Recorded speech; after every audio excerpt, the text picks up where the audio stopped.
I wanna rock.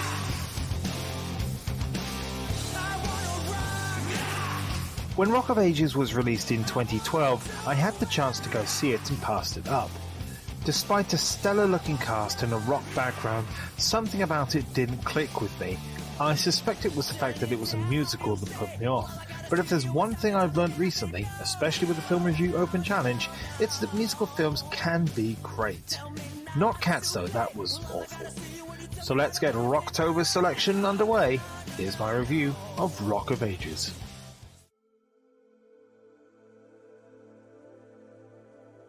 Cherie arrives on a bus from Oklahoma to Los Angeles to find fame and fortune, but instead gets her record collection mugged minutes after arriving. She's consoled by Drew, who works at the famous rock bar The Bourbon Room, awaiting his opportunity to become a rock star himself. Drew gets Cherie a job at the Bourbon Room, much to the reluctance of his boss Dennis and his assistant Lonnie, who has seen her type before, but he needs all the help he can get because the band Arsenal will be playing their last gig and lead Stacey Jacks will start a solo career. Drew and Cherie start dating, and when one of the opening acts drops out, Cherie suggests Drew to Dennis. On the night of the show, Stacey, who lives in his own world of sex, drugs and rock and roll, is very aloof with everyone, including an interviewer from Rolling Stone magazine, Constance Sack. After an unsatisfying interview, Constance calls out Stacey's overly laid-back, entitled attitude, and the two end up sleeping together. Shortly afterwards, Constance leaves the room, Cherie enters with scotch, and Drew, just before going on stage, gets the wrong idea as Cherie and Stacey leave the dressing room at the same time. The two argue after the show, with Drew not even saying why he's mad at her. It's here, though, that Drew meets Stacey's manager, Paul, who sees Drew as his next big star. Drew leaves the Bourbon Room, as does Cherie, but whilst Drew goes off to become a star and live the rock and roll life, Cherie ends up as a waitress in a strip club. Meanwhile, back at the Bourbon Room, Dennis has his money taken by Paul, which along with Patricia Whitmore, the new mayor's wife, gunning to shut him down, means that there are some tough times ahead for the club. Cherie eventually becomes a dancer at the strip club, and Drew is made into a clean-cut pop star after being told that rock is dead. Both are disappointed with how things are going when they bump into each other again, but at least they make up with each other. Paul, however, is dealing with Drew becoming frustrated and the Rolling Stone article trashing Stacey. Stacey fires Paul and tries to hunt down Constance, who he has become obsessed with.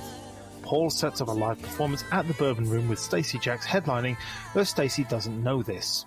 With a televised protest outside led by Patricia, this is the Bourbon Room's last chance to save itself. Stacey arrives looking for Constance, but recognises Patricia as an old groupie, which completely takes down her protest.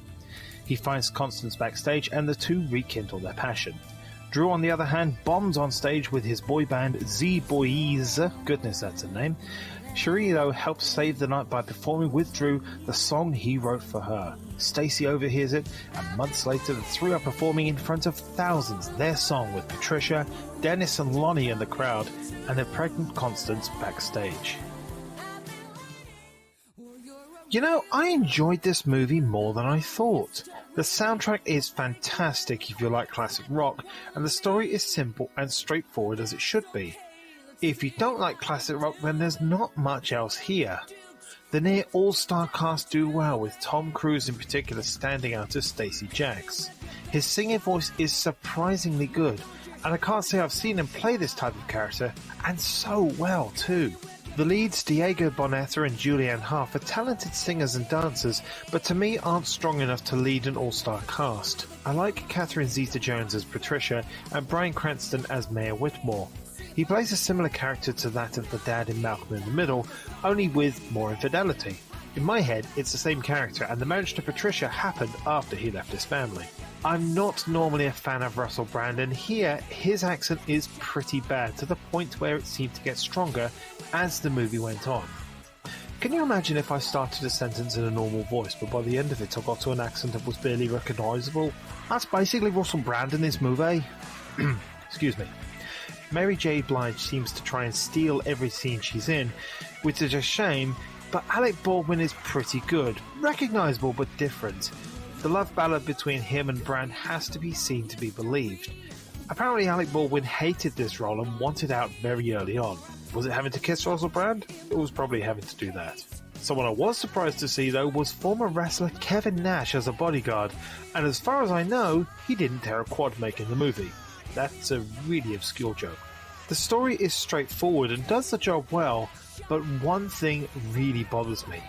After Drew's first performance, he gets upset at Cherie for misunderstanding what he saw with her and Stacy, but doesn't mention why he's upset with her. I realise it wouldn't make the story work as well. All he had to do was tell her why he was upset, and they wouldn't have parted ways. It annoyed me to the point where I actually had to pause the film and mini rant about that one point. It's this logic that made me dislike the lead in Mamma Mia. Although most characters are well developed, especially Stacey Jacks, his bandmates aren't even seen. There's a mention that they believe that Stacey is now difficult to work with, but it's never seen on screen, though I do approve of the name Arsenal.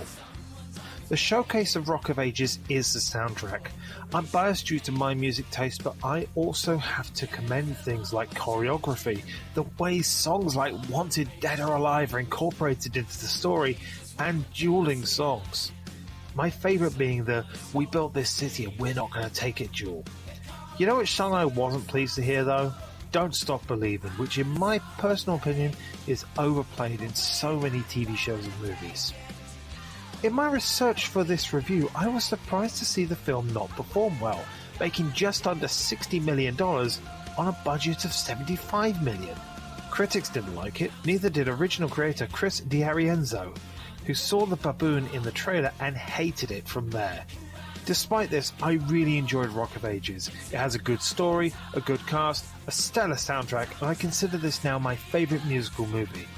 I'd love to see the stage show as a result, and I'd recommend it to anyone who likes classic rock. If you don't, go watch Grease instead.